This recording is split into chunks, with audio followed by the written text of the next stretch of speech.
Hey there, this is Sean Lemson, author of One Drop of Poison, How One Bad Leader Can Slowly Kill Your Company, and the founder of Motivated Outcomes, a company that is designed to help other companies raise employee engagement and morale. Now, we're going to do something a little different in this video. Normally, I'm reading off a teleprompter, and I've spent a lot of time writing every word. This time, I'm going to try to do something a little different. We're going to talk about some articles that have come across my desk that I think tell a story, and that story is important. Each of the articles sort of talks about a fragment of the story, but I think it's when you lay these articles next to each other, you can kind of see why I focus on employee engagement and leaders. So let's start with this Wall Street Journal article here. It's written by Vanessa Furmans and Lindsay Ellis. It's called "Why is Everybody So Unhappy at Work Right Now?" And one of the key parts I pulled out of this article is this quote here: "Despite wage increases, more paid time off, and greater control over where they work, the number of U.S. workers who say they are angry, stressed, and disengaged is climbing, according to Gallup's 2023 workplace report. Meanwhile, a Bamboo HR analysis of data from more than 57,000 workers shows job satisfaction scores have fallen to their lowest point since early 2020, after a 10% drop this year alone." Now, I mean, this was based on data from 2023. The Gallup 2024 report is out now, and the numbers are even worse. And don't forget, in the interim time that this article was written, many companies have started to try to get employees to come back into the office. So even that comment about flexibility of where to work is going away, which might explain some of the downsides. Let's take a look at this graphic here from the report. Now, this has got some pretty damning numbers in it. The first thing to note here is that anything negative is worse for managers than non-managers, right? So managers report more anger, more sadness, more loneliness, more worry, more stress than non-managers. Now, there are some good things. Engagement is higher for managers, although we're going to talk about that in a minute. And the people who think they're thriving is 40% versus non-managers who are at 30%. I want to point one number out here. Look at this one. The number of non-managers that consider themselves to be engaged is 18%. 18% of employees consider themselves engaged at work. Okay. And I think that part is going to we're going to understand why that is here in just a minute, why it's so bad, or one of the reasons it's so bad. And 56% of managers are thinking about leaving or looking to leave their work versus 50% of non-managers. These numbers are very high. Okay. Now let's go to another article. We'll come back to these and tie it all together, but let's go to another one. This one is from Entrepreneur Magazine. It's written by Ryan Wong. It's called "Nobody Wants to Manage Anymore." This is interesting. So, when we asked people to identify their top ambitions, 67% said spending more time with their friends and family, and 64% said being more physically and mentally present. The lowest priorities were becoming a C-suite executive, just 4% of respondents, and becoming a people manager, just 9%. So those are some really low numbers of people who want to lead others. Why would it be, do you think, that people don't want to get into leadership positions these days? Only 21% of workers strongly agree that they trust the leadership in their company. So here's our first clue. I mean, if you become a manager, then that means, according to this number here, 79% of people will suddenly not trust you. Why would you want to join that group? Pressures on managers are growing, being asked to deliver more with fewer people. They're also getting a bunch of additional HR responsibilities thrown onto them. So, because we're cutting staff left and right, and we're not cutting the work. So people are being asked to deliver more and more, and managers are the ones who have to crack the whip to get that to happen. They have terrible work-life balance issues. So these are some real concerns for people who want to go into management or who are deciding not to go into management because of these reasons. In a Deloitte survey, 73% of managers said that they should be a model of well-being, standing as a positive example for their employees, but only 35% of employees could see that positive example in their manager. I mean, that's a big deal. Now, Ryan suggests that one of the ways that we could attract people into leadership roles is by, making them what he calls player coaches. The tech industry has popularized player coaches, employees who continue to contribute as individuals while also leading small teams of trusted colleagues. This is an understatement of the century. Although this balance can be challenging to strike, it's extremely challenging to strike. The upside is sustained engagement with your field and growth of new management skills. Look, I've seen this done in practice. I'm not saying it can't be done well, but every place I've seen it done in practice, here's what ends up happening. So a company will create, one of the companies that I worked with, they created a role called managing engineer versus engineering manager, right? Word order means everything here. So a managing engineer is somebody who's hands-on keyboard. They're responsible for writing code, just like the people that they manage. But in addition to that, they also have to manage people. Well, yeah, that is a delicate balance to strike, especially since people who are promoted into this role, this is typically their first leadership role. And they're not even sure what's too much or not enough of the leader thing. And they don't even know what to do as the leader. So what they do is they end up doubling down on the thing that they are good at, which is coding. So they just start coding and coding and coding. Meanwhile, their team is looking at them like, can we get a little help here? We could use political help. We could use some air cover. I need career advice. I want to get promoted myself, right? All this is going on. And these leaders are basically MIA because they're focusing on their coding, and they are either doing so because that's where they're comfortable, or they're doing so because it's the thing that their company is demanding from them. The workload just demands that they get in there and start coding. In my opinion, this is a lose-lose scenario, but I haven't seen it go well. And honestly, once you become a leader, your skills that you need to develop are different. They're just different than the ones that you used when you were coding in this example. You're going to need more people skills. And you should think about that very carefully before you accept a promotion into a leadership role, because you are going to be walking away from something you were maybe very good at, maybe even the top of your field, and need a whole new set of skills that have very little to do with coding and much more to do with motivating people. So, it's a very difficult balance to strike, is probably one of the biggest understatements ever. That's that. Let's go to the next quote here, the next headline, the next article. This is the final article. These three articles will tie together here in a second. This one is from Fast Company, and it actually hit my inbox this morning. And it's entitled "Overworked Managers Keep Ghosting Their Teams." Isn't that interesting? This one's written by Jared Linzen. So here's a quote from this article. "Employees are being given more expectations. Teams have been restructured and reorganized," and you can also read into their "laid off," because that's what he means by budgets have been cut. Layoffs are very prevalent and seem to be becoming more so. "So managers are being asked to do more with less and faster," explains Gallup's Director of Research and Strategy for Workplace Management, Ben Wiggert.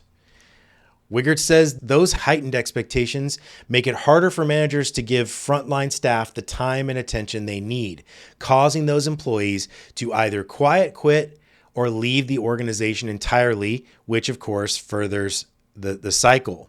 Now, remember I said this guy, Ryan, had this solution of being player coaches.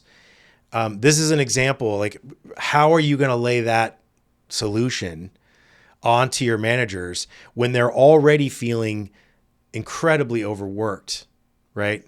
I mean, they're already so overworked that they're ghosting their teams, and you're going to give them the additional responsibility of also coding. That's why I'm saying this. In order to strike this balance, it requires the company itself around that leader to have so much discipline to be able to pull back on the work that that person is responsible for, so that they can properly balance those two roles. I feel like the risks of getting it wrong and actually screwing up both roles is higher than just letting the leader focus on one of those roles, like the leader role, which is why you made them a leader, right? Here's another quote from that Fast Company article. Gallup has found that 70% of the variance in team engagement can be attributed to the manager. 70% of team engagement can be attributed to the manager. Look, I cannot tell you how many times somebody will approach me as a leadership and team performance coach and say to me, hey, we need you to get our teams in order. Our teams are just a mess. They're not performing well. We just need you to get in here. And I assume what they want is structure, process, they want me to process and structure their teams to high performance, right? But actually, it is not a structure and process problem. It is 95% of the time. I'd be willing to almost say it's nearly 100% of the time, but that would be probably slightly exaggerating. 90 to 95% of the time, the first step is the leader and the culture that the team is in. That's the thing that's defining the performance of the team. Those of you who are familiar with the Tuckman model, which is forming, storming, norming, and performing, that's a progression, right? And these leaders are asking me to help their teams get to performing, but then I'll say, when's the last time you reorged this group? Oh, last month or last quarter. We're always reorging around here. Really? So you're always sending your teams back to the forming stage and then wondering why they never reach performing. I mean, you don't get performing for free. It actually is earned over time. So you have to leave the team stable over time so that they can begin to know each other better. And that's how you get to performing. It's a trust thing. So, 70% is attributable to leaders. Engagement is more closely tied to interpersonal relationship with one's manager. An effective manager motivates team members, moving them from indifferent to inspired. Now, how many of you can relate to a manager who got you to move from indifferent to inspired? Let me know in the comments below. I have certainly had my set of managers in my life who have done both, who have moved me to inspired to indifferent, and also the ones who have moved me from indifferent to inspired. I was recently on social media. I won't name the site, but I was on social media and I was having a bit of a debate with someone about the numbers, how important numbers are in performance. And that your it's okay to get rid of the bottom 10% of the performers of your company, right? And I'm like, there you go, letting the leaders off the hook again, right? I sense a pattern here, right? If you have a low performer at your company, leaders play a role in that. Leaders can help low performers become star performers, and they can also make star performers into low performers. So the culture you create, the way that you are as a leader, hopefully you're not exhibiting too many of the archetypes that I write about in my book. Then you're going to have either high performing or low performing employees. So take some responsibility, leaders, for the low performers in your company. I'm not saying it's not magic. You can't make every low performer a star performer, but I would argue that many low performers are just one good leader away from becoming star performers. So let's tie these three articles together. Let's look at what actually is happening. Companies are reorging and laying people off, and that is causing two things to happen at the same time. It's increasing the workload for the employees because they always lay off people, but they never chop down the roadmap. They never say, oh, we're not going to do these 5 things now because I took away 10% of your workforce, right? And it also increases the pressure for those managers at the same time to make those employees, now fewer employees, deliver on the same amount of stuff. Now, employees need more help from their managers to prioritize their work or even cut the work, right? You gave me less people. 3 of my teammates were laid off. They were working on this other thing. You need to help me prioritize now. I can't do everything I was working on and what those 3 people were working on. I need your help to prioritize. Well, managers have less time for that because they're now they're pressured to get more work done. They don't have time for that. So they're either stepping in to do the work with the team, or they're distracted trying to keep their head above water, right? And they're starting to tune out. Managers become less responsive and they begin disengaging. Therefore, employees begin disengaging. I don't think that this is, hard science. I mean, this is not brain surgery here to understand how this is happening. But it's interesting when you see the 3 articles each talking about a piece of this. And why would anybody want to be a manager in these circumstances? I have no idea. And why does it matter, right? Why do I go on and on and on about engagement all the time? Engagement. Sean, shut up about engagement. Let me tell you why I don't stop talking about engagement. The latest Gallup information from 2024 showed these numbers. Look at these numbers, you guys. So all the negatives are reduced by 70, by when you have high engagement, all the negatives are reduced. 78% less absenteeism, 21% less turnover, 26% less theft, shrinkage if you're in retail, 63% less safety incidents, 30% less quality defects, fewer quality defects, right? So reductions of the negatives.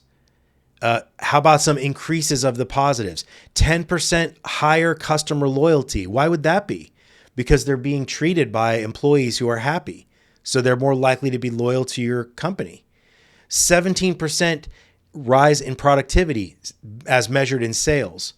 And then a 13% rise in productivity as measured in production records and evaluations, right?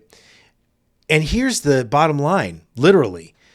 An increase of success, 23% increase in profitability, 68% increase in well-being. So in other words, employees who consider themselves to be thriving, 68% increase, 22% in organizational citizenship. And in terms of think of it as showing up at your all hands, right? So many all hands are far fewer than all the hands, if you know what I mean.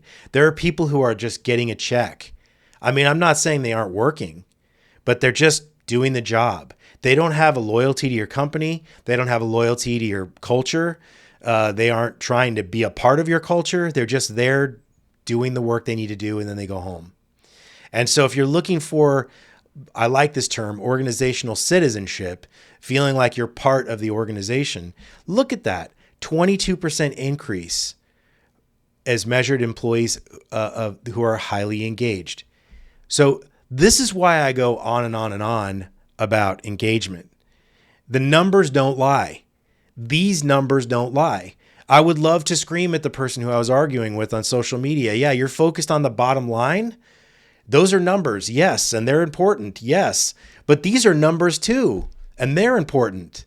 And we should be holding leaders accountable for these things because these numbers impact those numbers, right? So the question I'm asking you here, and the one I want to leave you with is, when we do a layoff, we're often saying we're just trimming the fat. We're trimming the fat. We just hired too many people during COVID. We're trying to trim the fat now. Well, are we trimming the fat or are we cutting into the muscle?